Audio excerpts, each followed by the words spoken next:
سلام، كي راكم دايرين؟ ان شاء الله تكونوا بخير وبصحه جيده، ويلقاكم الفيديو بأتم الصحه والعافيه ان شاء الله يا ربي. اول حاجه نرحب بكاع بالمشتركات اللي دخلوا عندي جدد، نقول لكم مرحبا والف مرحبا. بالنسبه للحكايه تاع اليوم ولا القصه تاع اليوم جاتنا من مستغانيم، من عند سميره.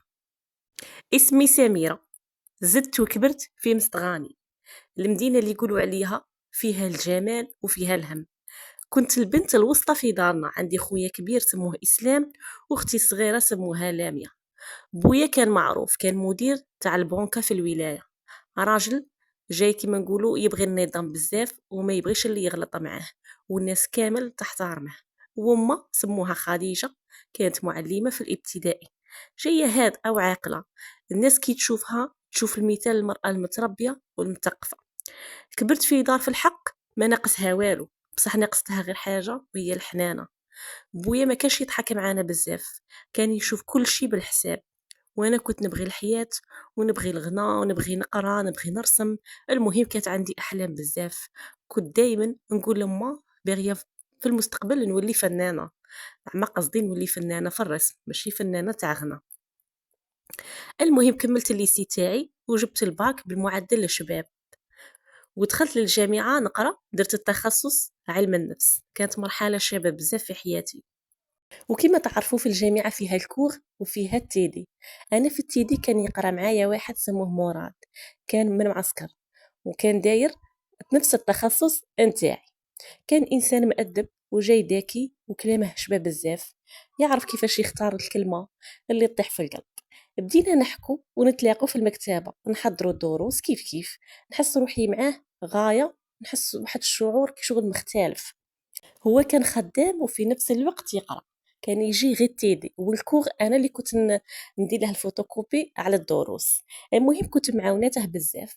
كملنا 3 سنين تاع لا ليسونس على هذا المنوال، هو يجي غير تيدي وانا نوجد له الكور.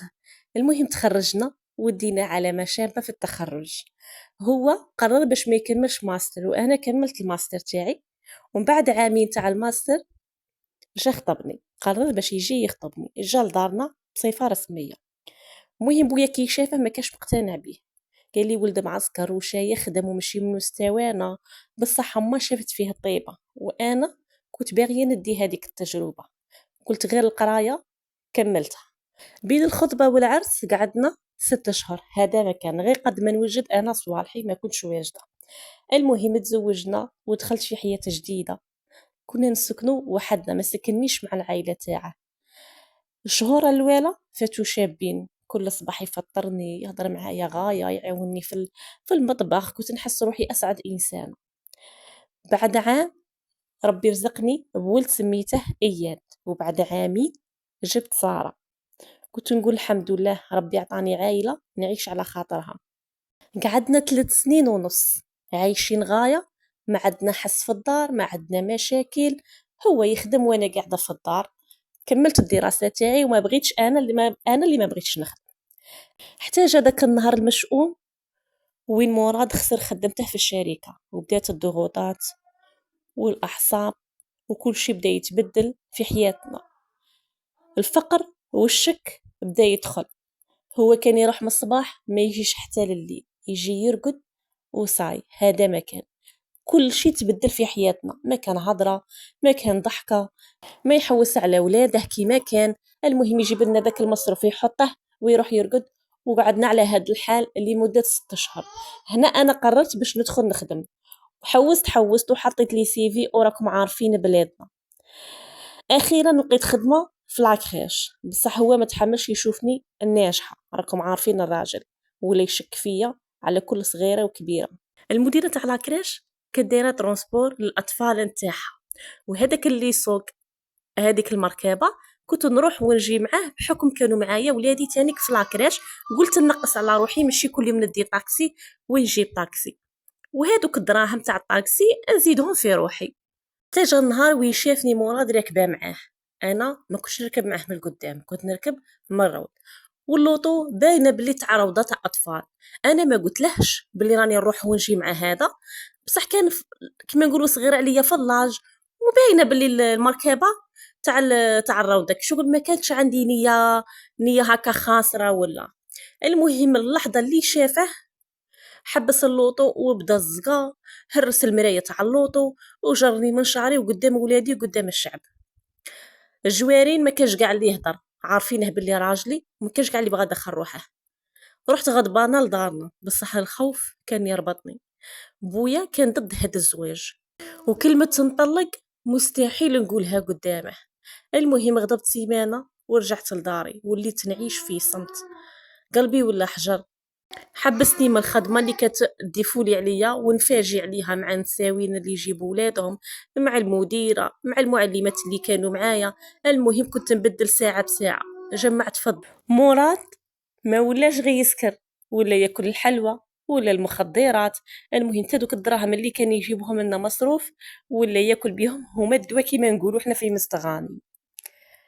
من هذا الصوالح ولا زير نساء. الراجل ما وليت نشوفه لا ليل لا نهار، يغيب بالسيمانه يوصل حتى الشهر، وحنا بالشر ما يعرف ولاده لا كلا ولا شربوا ولا قرا ولا. المهم ما على بالهش كاع شكاين في الدار. من يجي داك الشهر يقعد النهار ولا يومين، يرقد كاع داك الليل ولا يرقد كاع داك النهار وهي رايحه. وميمتي كانت تتهلا فينا، كانت هكا كي تخلص من لا روتريت تاعها تجيب لي داك المصروف لولادي وتجيب لهم القش. المهم راكم عارفين قلب الميمه كيفاش. هي اللي كنت نحكي لها شراني عايشه، بصح كيما قلت لكم الطلاق مستحيل. ماشي من جهتها، من جهه الاب تاعي، باسكو كان معارض هذا الزواج. خرجت للمرشي، كانوا خاصيني واحد الصوالح لولادي وكاع راكم عارفين، شويه خضره شويه ريفي طايمه على حسابنا هكا، شويه شويه من تجيب ما تجيب لي داك المصروف نخرج نشري بيه. في نفس الوقت كان عندي تاني كالفار، كان مقطع لي كاع صوالحي، قلت نشري الدواء للفار. تلاقيت واحد المراه قالت لي شوفي الا راكي تحوسي على دواء تاع الفار هذا نقطه تكمل معاه، نقطه من هذا الدواء كيما نقولوا قطره منه في الفرماج راح تامنيش عقلك. شريته. نهار الخميس جا مراد كي العاده سكران، بدا يعيط، التطياح، الكلام ما نقولكمش كيما العاده والعوايد، يدير كاع الصوالح ويروح يرقد. راح يرقد، انا عشيت ولادي وغسلت دوك المعينات وجايه ندير الدواء تاع الفار باش نكمل معاه. شوفوا على ديك الغضبه وعلى ديك البكيه جاتني في راسي غير نكتله. راكم عارفين المراه ما غادي تقد على راجل بالمعافره باش تكتله. انا حاكمه ديك الحبه تاع الفرماج وندير فيها الدواء تاع الفار، وجيني هذيك الفكره علاش ما نديرلهش قطره في القهوه ونريح منه. ما نقول لكمش خواتاتي في ديك اللحظه بالك نقول لكم باللي ربي كاع ما تفكرتهش، استغفر الله يا ربي. بانت لي غير نتهنى من هاد الغبينه. هو كان يبغي القهوه بزاف، سيرتو كي نطيبها له انا يبغي فيها الرغوه ويبغيها حلوه. صباح كي ناض كان يشرب عندنا غير قهوه، ما يفطر ما يتعشى. صباح كي ناض درت له داك الكاس تاع القهوه، درت له قطره من هذاك الدواء تاع الفار، قلت الا مات مات ولا تعوق تعوق. بغيت نريح من هذا الهم، قلت ما قديتش نولي مطلقه نولي ارمله. ارمله شوفوا غير الحبس ولا هاد الحياه. درت ديك القهوه المفضله وحطيت فيها هذيك النقطه الصغيره اللي كانت كافيه باش تغير كل شيء. عطيتها له وقلت له هاك راني درتها لك اليوم من قلبي. تبسم وقال لي ما كي دايرتي فيها والو. انا ما جاوبتهش، وانا نشوف فيه كيما هكا ويشرب فيها جرعه بجرعه. شوفوا خواتاتي ما داش 5 دقائق ولا يتنفس بصعوبه، بعينيه بداو يطردقوا وغيب بصوت خافت قال لي شي درتي لي. جاوبته ببروده، قلت له ما درت لك والو، غير سقيتك نفس المر اللي كنت مسقيني به كل يوم بسم بارد. تخنق وطيح داك الكاس، وانا نشوف فيه حتى مات. ما بكيتش، حسيت بواحد الراحه غريبه، بصح ديك الراحه ما طولتش. قعد عندي 3 ايام في ديك الدار، ما عرفتش ندير بديك الجثه يا خواتاتي، وتعفنت وطلقت الريحه. ما عندي كاع كي ندير له نقطعه ونقيسه.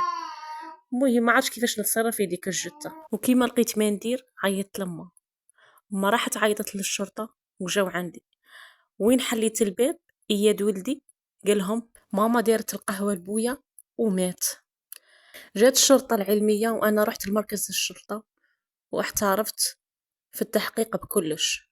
الحكم كان 25 عام حبس نافذة. كي سمعت الحكم تاعي في هذاك النهار دمعة ما طاحت ليش، وحتى كلمة ما قلتها، كنت غير نسمع صوت القاضي وصوت الناس في القاعة والعيون تاعهم قاع تشوف فيا بلي إنسانة قاتلة. بصح حتى واحد ما سقسى علاش قتلتي. النهار دخلوني السجن حسيت القلب برد، ريحة الحديد والميديتي ونسى تبكي، تحس روحك بلي ما كانش عالم. حطوني في ديك الزنزانة فيها 3 نساء، واحدة سموها نورية كانت كبيرة شوية، شعرها معمر شيب وساغني في عينيها. واحدة سموها مالكة كانت صغيرة ورقيقة بزاف دايما ساكتة. والثالثة سموها جميلة جاية هالدارة وتبغي الحياة، تبغي تعيش، تبغي تلبس، تبغي تماكي. مالغري كانت في الحبس بصح كل يوم مستيكية روحها. اول ليله في الزنزانه ما قدرتش نرقد، كنت نخمم في اياد وساره، كنت كي يتفكروا امهم وش يقولوا لهم الناس، بويا وما واش دارت فيهم الصدمه. كنت نسمعهم في خيالي، امه تبكي وتقول ما ربيتكش تكت لي يا سميره. المهم الليله فوتها بكى. نوريا كانت تتفرج فيا وتقول لي بكل هدوء ما تبكيش، كاين اللي دارت اكثر منك. حكيت لها قصه تاعي وحكيت لي هي تانيك علاش دخلت. قالت لي لقيت راجلي خادعني مع خالتي، قتلتهم في زوج في ديك الساعه. الناس يشوفوك قاتله بصح ما يعرفوش شحال قتلتي من قبل. كلمتها هذه دخلت في قلبي كيما الخدمه، واول مره حسيت باللي ما رانيش وحدي في هذا الجحيم.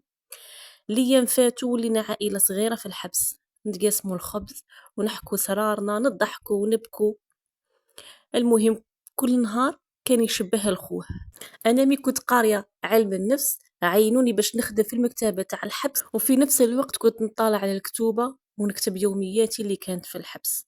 كنت نكتب كل شيء لحظه بلحظه، بديتها من طفولتي في مستغاني حتى القهوه المسمومه اللي شربتها لراجلي. الكتابه بالنسبه لي كانت هي العلاج الوحيد. بعد 3 سنين جاني خبر من عند امه، اياد كبر وراه يفهم كلش وما راهش يكرهك، دايما يقول لي امه راهي مظلومه. في هذيك اللحظه بكيت بحرقه، حسيت روحي رجعت نتنفس شويه. بديت نحضر في برنامج نفسي للسجينات، نعاونهم يتعلموا يهضروا يفرغوا الغضب تاعهم بطريقه ما فيهاش دم. المراقبات اللي كانوا يحرصونا كانوا يقولوا لي دائما عندك طاقه ايجابيه، لو كانت الظروف غير بتولي طبيبه نفسيه ناجحه. كل ليله كنت نحط راسي على المخده ونهمس يا ربي سامحني، ما كنتش باغيه نولي قاتله، كنت باغيه نولي حره. دارت سنين وليت مثال للسجينات، ولاو يسموني الملك الرمادي، لا بيضة ولا كحلة، نصي طيبة ونصي ظلمة. وفي يوم من الأيام جاني خبر من محامي كاين احتمال للعفو بعد 20 سنة، خاطرش عندك سلوك الحسن. ما فرحتش بزاف خاطرش راني عارفة بلي الحرية الحقيقية ماشي كي تخرجي من الحبس، كي تخرجي من الوجع نتاعك، من الغضب اللي فيك. اليوم وانا نكتب هذا السطور ما بقاتش سميرة اللي كانت تضحك كي الشمس، بقات امرأة تعلمت باللي الظلم يقتل بالصمت. هذا الجزء الاول من ليستواغ تاع سميرة. الجزء الثاني في الفيديو الجاي ان شاء الله، كيفاش خرجت من السجن، كيفاش استقبلوها ولادها، كيفاش عاودت ولات للحياة والحرية. هنا وصلنا لنهاية الفيديو. نقول لكم تهلاو لي في رواحكم، ولا عجبتكم الحكاية خلوا لي جيم وكومنتير، ونقول لكم تهلاو لي في رواحكم وسلام.